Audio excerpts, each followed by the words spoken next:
So yun, kinabagsakan natin yung second round natin. May 2 hours break pa ako ngayon sa duty ko.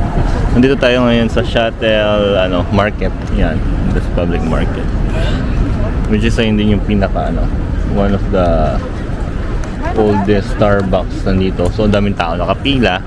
So hindi na ako pipila dyan, of course, napakadaming pila. So yun, natawag tayo pupuntahan doon para mag-picture. So sana maka-picture ako kahit video man lang. So punta na ako. Ito yung makikita mo.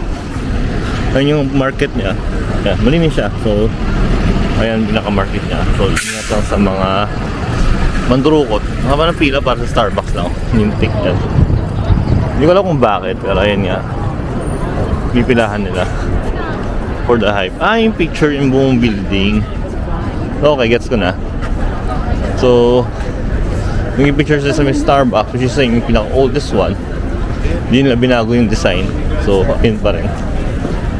So ito na, sa tapat ko na. Yan yung pila. Ayan, technically ayun yung pinaka-unang Starbucks dito sa buong mundo. So yun na yun. Napicture na nila, pipila na sila. And then, ayun na yun, ang haba ng pila. So hindi ko tsatsagain yan kasi ubos ang oras ko. So yun yung pinaka-design niya dati. Galing lang. So napicturean ko na siya. What's next is, ayun, doon ako sa mga market. Titignan ko yung mga makikita ko sa loob. And after that, tignan ko yung makikita ko pa. Ngayon pupunta tayo sa may loob ng market, which is fish market siya, literal na fish market siya inside. So pagpasok mo siya dyan is, ayan, literal na natitinda ng mga tindahan. So mga arts, crafts, stuff like that. So may doggy. Ayan, may mga ayun. Mga damit lang din. Ayan, galing lang. Ayan.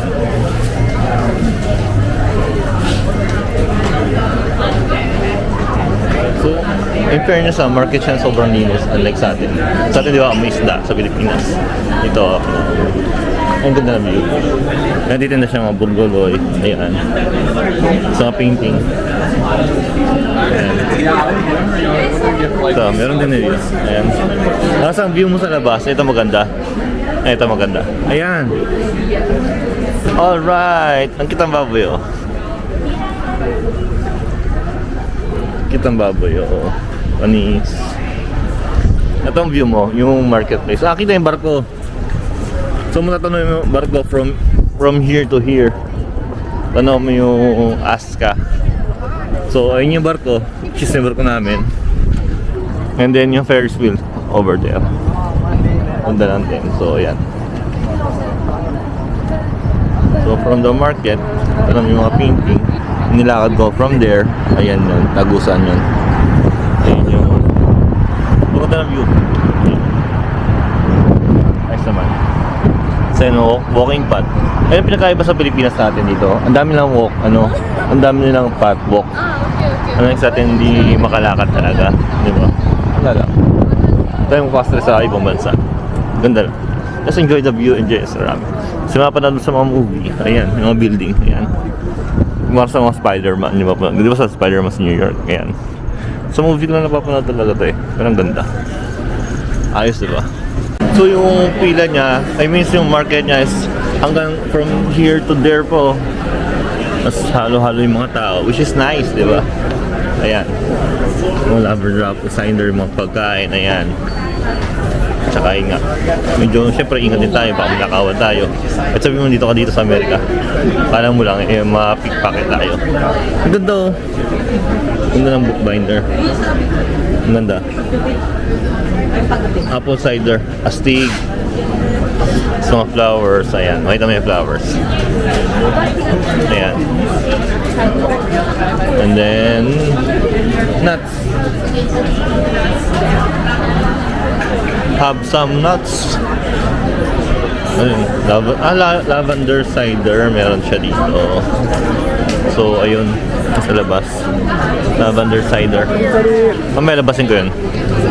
So sa pinakadulo na ako, pinaka deep end na talaga ako, literal. So tignan ko lang makikita ko doon. Ayun na, medyo 60 ka na. Ayun na. Mga isla na siya. So ito yung wet market literally. So mga seafood siya. So sell like Literal na big ass shrimp. Full sardines. Ayan. So, literal na fish market siya. Ayan o. Astig. Binabato-bato ko. Forma. Pero hindi na ako pupunta dyan. Wet market lang naman yun.